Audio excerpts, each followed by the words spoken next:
नमस्कार विद्यार्थी मित्रांनो, आपण लास्ट लेक्चरमध्ये तिसऱ्या चॅप्टरला सुरुवात केली होती, ऑर्गनायझिंग अँड स्टाफिंग. आणि यामध्ये दोन विविध घटकांचा आपण अभ्यास केलेला आहे. यातलाच महत्त्वाचा आज भाग आपण पाहणार आहोत, सेंट्रलायझेशन अँड डिसेंट्रलायझेशन, त्याचे ॲडव्हांटेजेस आणि डिसॲडव्हांटेजेस. मग आपल्यासमोर आकृती दिसत आहे, जी सूर्यासारखी प्रतिबिंबित दिसणारी आकृती आहे. ती आहे सेंट्रलायझेशन. सेंट्रलायझेशन म्हणजे केंद्रीकरण. आणि व्हॉट्सअपसारखी चॅट करत असलेली विविध जी आकृती दिसत आहे ती आहे डिसेंट्रलायझेशन म्हणजे विकेंद्रीकरणाची. मग तुम्हाला याचं उदाहरण सांगायचं झालं असेल तर केंद्रीकरण याचं उदाहरण महाविद्यालय असं देता येतं. कारण महाविद्यालयाचे सर्व निर्णय प्राचार्य घेत असतो, म्हणून त्यांचे अधिकार सेंट्रलाइज केलेले असतात. आणि विकेंद्रीकरणाचं उदाहरण द्यायचं असेल तर भारतातील राजकीय सत्ता ही केंद्रापासून राज्यापर्यंत विखुरलेली आहे. त्याचे अधिकार वेगवेगळ्या राज्यांना त्या त्या क्षेत्रात हस्तक्षेप करण्याचा अधिकार दिलेला आहे. याच पद्धतीनं व्यवसायामध्ये सुद्धा कधीकधी सेंट्रलायझेशन आणि डिसेंट्रलायझेशनसुद्धा यूज करावं लागतं. मग सेंट्रलायझेशन म्हणजे काय तर असं म्हणता येईल, centralization refers to the process in which activities involve planning and decision making within an organization are concerned to a specific leader. मग तुम्हाला यात लक्षात काय ठेवायचं आहे तर are concern to specific leader. तो अधिकार घेण्याचे किंवा निर्णय घेण्याची क्षमता कुणाकडे असतं? स्पेसिफिक लीडरकडे. मग डिसेंट्रलायझेशन म्हणजे काय तर अगदी याच्या उलट, की implies splitting far from the common authority. Common अथॉरिटीपासून विभक्त करणे म्हणजे डिसेंट्रलायझेशन होय. मग याचे आता ॲडव्हांटेजेस आपण आज पाहू. आपल्यासमोर दिसतोय a clear chain of command. म्हणजे एखाद्या व्यवसाय संघटनेमध्ये काम करत असताना जर क्लिअर चेन कमांड असेल तर त्याचं इम्प्लिमेंटेशन सुद्धा चांगल्या पद्धतीनं होत असतं. उदाहरणार्थ, the person organization known who the reporter to junior employees, known who to approach whenever they have concern about organization. आणि यामध्ये असं सुद्धा म्हणता येईल, a clear chain of command is beneficial when organization need to execute decision quickly and in an unfied manner. कधी उपयोगात पडतं हे क्लिअर चेन ऑफ कमांड? तर क्विकली डिसिजन घेण्यासाठी आपल्याला हे सेंट्रलायझेशन किंवा डिसेंट्रलायझेशन करावं लागतं. मग उदाहरणार्थ, जर लवकर निर्णय घ्यायचा असेल तर एखाद्या व्यक्तीचे अधिकार दुसऱ्याला देणे म्हणजे विकेंद्रीकरण होय. आणि दुसऱ्याचे अधिकार स्वतः त्यांचे बॉस किंवा वरिष्ठ व्यक्ती वापरून तेच निर्णय घेतात, तेव्हा केंद्रीकरण केलं जातं. म्हणून क्विक डिसिजनसाठी कुठला लागू होतो? A clear chain of command. यातला दुसरा आहे ॲडव्हांटेजेस, फोकस्ड विजन. जेव्हा सेंट्रलायझेशन किंवा डिसेंट्रलाइज केलं जातं त्यामागचं कारण हे विजन असतं. कधीकधी अधिकार किंवा सत्ता बदलल्याने काय होतं, परिवर्तन चांगल्या पद्धतीनं होत असतं आणि कधीकधी सत्ता बदलल्यामुळे नुकसानसुद्धा होत असतं. याचं उदाहरण म्हणजे कंपनी दर 5 वर्षांनी आपला CEO बदलत असते किंवा ॲथॉरिटी वेगवेगळ्या पर्सनना देत असते. याचं कारण डिसेंट्रलाइज केल्यामुळं त्यांच्या कामामध्ये परिवर्तन होत असतं आणि सेंट्रलायझेशन की जोपर्यंत एखाद्या कर्मचाऱ्याचा बॉस त्या जागेवरती निर्णय घेत असतो तोपर्यंत त्याचं ध्येयसुद्धा काय असतं, हे ऑर्गनायझेशनने ठरवलेलं कॉमन ध्येय असतं. त्यामुळं असं म्हणता येईल, it can focus on fulfilment of the vision with ease.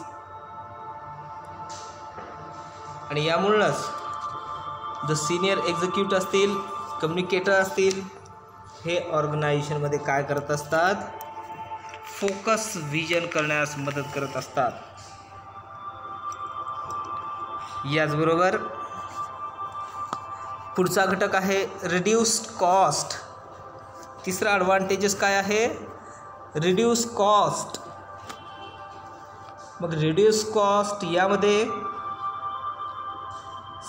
To standard procedure and method that guide the organisation which helps reduce office and administrative cost.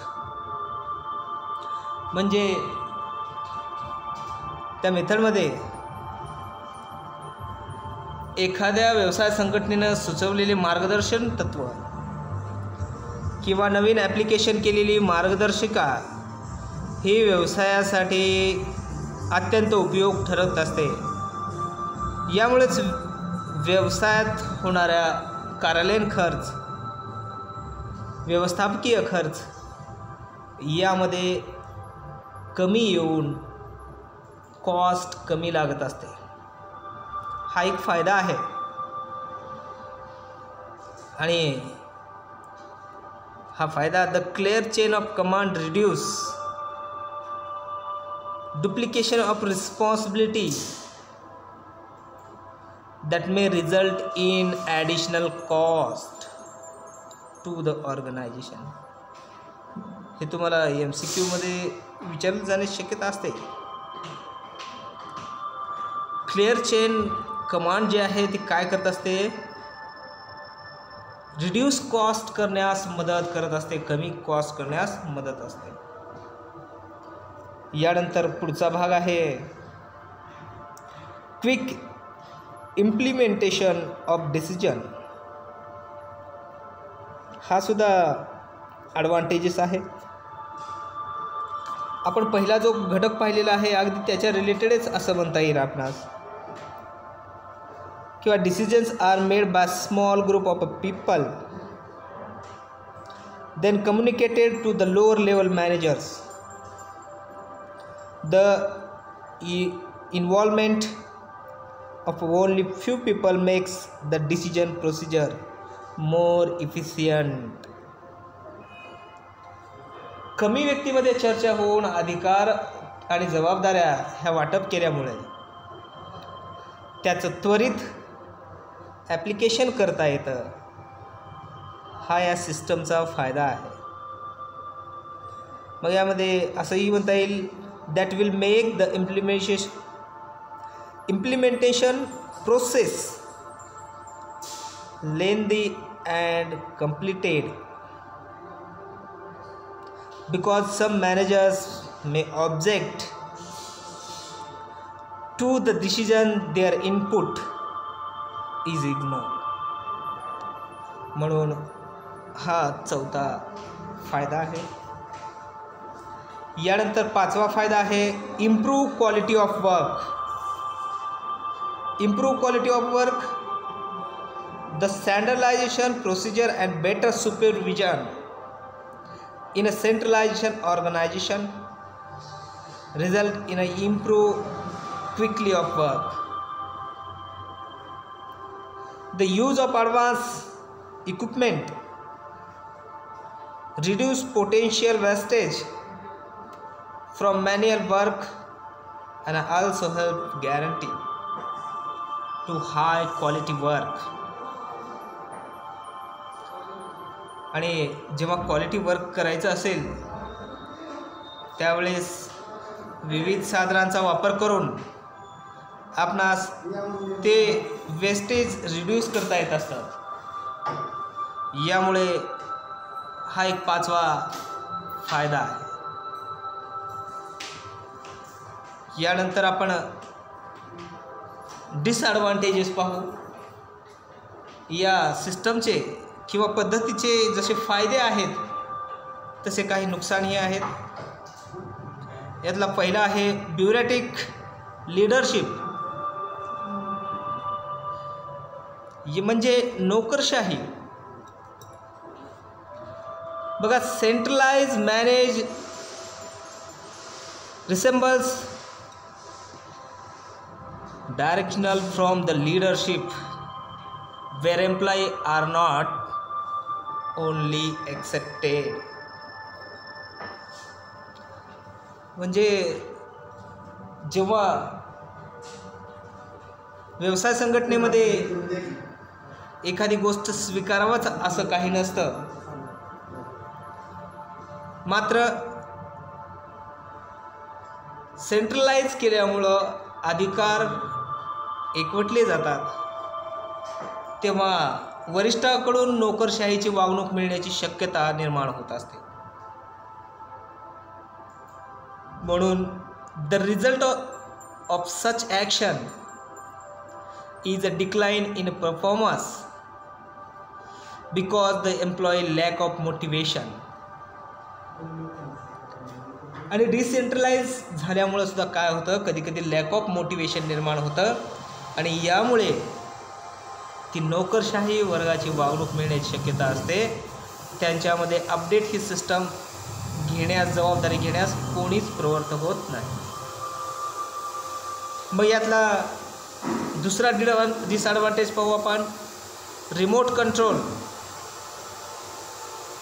The organisation execute are under tremendous pressure to formulate decision to the organization. कधी कधी कामाचा ताणतणाव निर्माण होत असतो, failure होण्याची शक्यता असते, लॅक ऑफ टायमिंग असतो, लॅक ऑफ सुपरविजन असतं. अशामुळे या सिस्टम प्रणालीवर हा डिसएडवांटेजेस म्हणून सिद्ध होऊ शकतो. म्हणून हा many decisions that are either poorly implemented or ignore by employees, म्हणजे दुर्लक्षित होण्याची कारणं असू शकतात. म्हणून हा सुद्धा काय आहे, डिसएडवांटेज आहे. मग यातला पुढचा घटक आहे delay in work. Centralization result in a delay in a work as a record as said to and head office. सेंट्रलायझेशन मुळे काय होत असतं, कधी कधी अधिकार व सत्ता आल्यानंतर माणूस भांबावून जात असतो, भारावून जात असतो, अति उत्साहात येत असतो. यामुळे कामात ढिलाई निर्माण होते व योग्य वेळी त्या कामाची पूर्तता करू शकत नाही. म्हणून डिले इन वर्क होऊ शकतो. आणि कधीकधी अधिकाराचं विकेंद्रीकरण केल्यामुळं आपली ती जबाबदारी नाही असं समजून सुद्धा कर्मचारी त्या कामामध्ये दिरंगाई करू शकतात. म्हणून हा डिसएडवांटेजेस आहे. यातला शेवटचा डिसएडवांटेजेस आहे लॅक ऑफ एम्प्लॉई लॉयल्टी. बघा, सिस्टम कुठलंही असू द्या, एम्प्लॉई लॉयल असला पाहिजे. म्हणजे आपण या संघटनेचे किंवा संस्थेचा एक भाग आहोत ही भावना त्याच्यामध्ये असली पाहिजे. म्हणजेच आपल्या वाचून कोणाचंच राहत नाही अशी भावना निर्माण होता कामा नये. अशा कारणामुळे सुद्धा लॅक ऑफ एम्प्लॉई लॉयल्टी निर्माण होते आणि एकदा कर्मचाऱ्यांमध्ये अविश्वास निर्माण झाला, गैरसमज निर्माण झाला की त्या ऑर्गनायझेशनला किंवा संघटनेला परत चांगल्या परिस्थिती येण्यामध्ये दीर्घकाळ लागू शकतो. मग आजचा भाग तुमच्या लक्षात आला असेल की सेंट्रलाइज आणि डिसेंट्रलाइज म्हणजे काय. सेंट्रलाइज म्हणजे control of one person to unit आणि डिसेंट्रलाइज म्हणजे काय आहे तर अथॉरिटी और responsibility split from the authority. आणि याचे ॲडव्हान्टेजेस आणि डिसॲडव्हान्टेजेस आपण पाहिलेले आहेत. तर याचा चांगल्या पद्धतीने अभ्यास करा. भेटूया पुढच्या लेक्चरमध्ये. धन्यवाद.